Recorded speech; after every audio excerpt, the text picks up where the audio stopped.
আজ এক মহা সংকট পৰিছো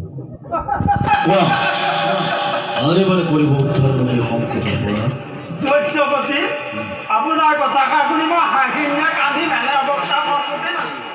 ত্ৰিভুৱন বিজয়ী সখা গঢ়াৰ অধীশ্বৰ তাৰপিছতো আমাৰ দুৰ্ভাগ্য পৰীক্ষা কৰিব পাৰিবানে উদ্ধাৰ এনে কি সমস্যাৰ সন্মুখীন হৈছে দৈত্যপতি সাহস কেনেকৈ যথাসাধ্য চেষ্টা কৰিম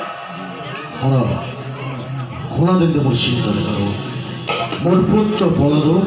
কোনোবাই গোপনে শিকালে হৰিৰ কীৰ্তন হৰি মোৰ শিৰ শত্ৰু জানে সৰ্বজনে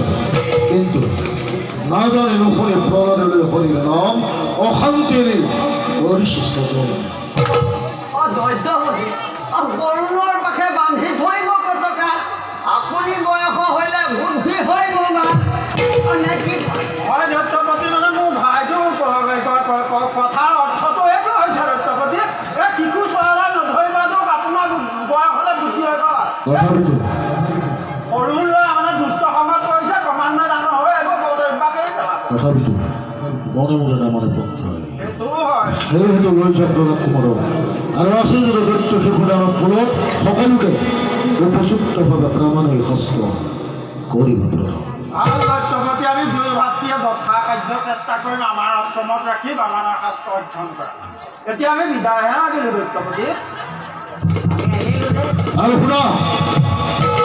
আৰু কিবা থাকি গ'ল দৈত্যপতি মনত ৰাখিব ভুলতো ল'ব নোৱাৰে যেন সেই পাখণ্ড হৰিৰ নাম